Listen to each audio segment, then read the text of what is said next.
Yo, if I had 100 sheep and one of them got away, I would leave the 99 and go find that one.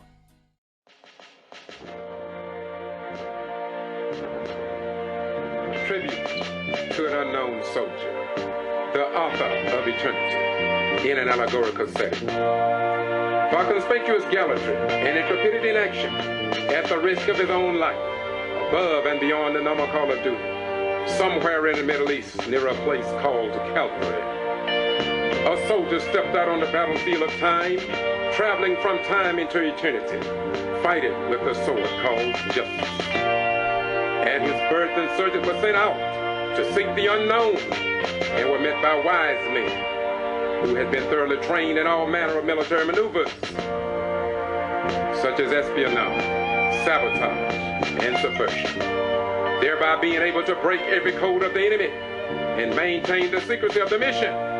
These wise men later operated under a shadow commander, known at the time as a little child, whose mission was codenamed Everlasting Life. On the battlefield of time, he worked his way through the ranks, say 42 generations, but was falsely accused and abused by the enemy. But because of his importunity, he continued to fight with the sword of justice.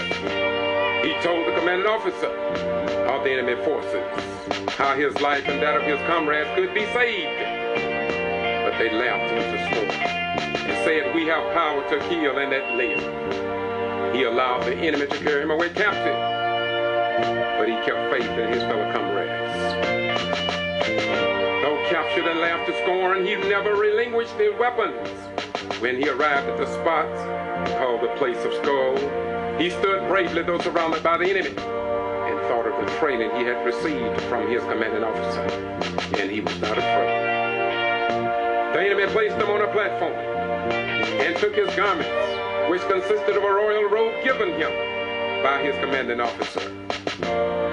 By mere strength, bravery, and some unknown ghostly song, he withstood the pain of nails being driven into his flesh. He was looked down on as a soldier, accused of being a devil and degraded as a man. Yet he never deserted nor surrendered to the enemy. As he was suffering and dying, he yelled out to his father, "Forgive them." Then he bowed his head and gave up the ghost and said it was finished. The man in charge of the execution wrote a title above his head in 3 different languages: Hebrew, Greek, and Latin, which may have been classified at the time, but has since been downgraded for everyone that will accept it.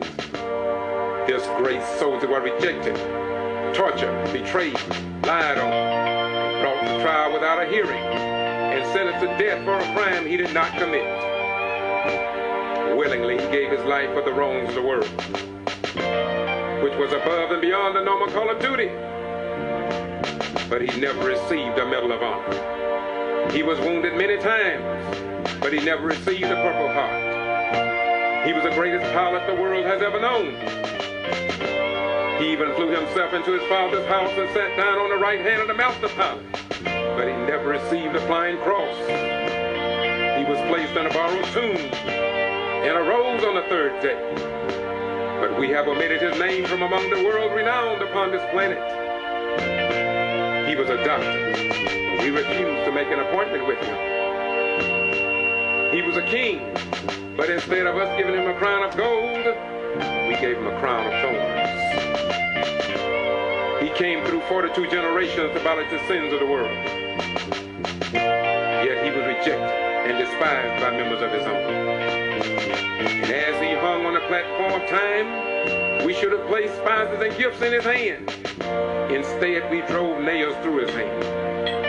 He walked more than 72 miles to preach the gospel. And instead of us giving him a new pair of shoes, we drove spikes through his feet. He was a soldier that loved mankind. And after his death, we should have considered a heart transplant. Instead, we pierced him through his heart.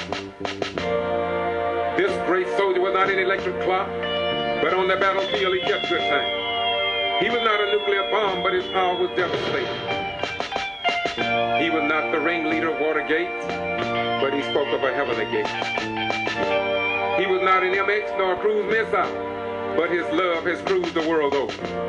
He was not sought out by the vampire world, yet his blood was good to the last drop. This brave, outstanding soldier lived as an angel, died as a thief, and rose to be the mayor of mayors, governor of governors, president of presidents, master of masters, king of kings, and will be crowned Lord of all. For his gallantry and heroic action, above and beyond the normal call of duty, we never presented him with the Medal of Honor, nor the Flying Cross, not even a service medal. But today we as a people should recognize him as a King of kings, Master of masters, supreme and everlasting comrade, beyond the wisest man's comprehension, and truly the Son of God. For his ways were not our ways, and his thoughts were not our thoughts. No, there is no metal nor precious stone we can give a soldier of such royal value, but we can pay tribute by living holy before him, which is our reasonable service. No end, but one soon to come.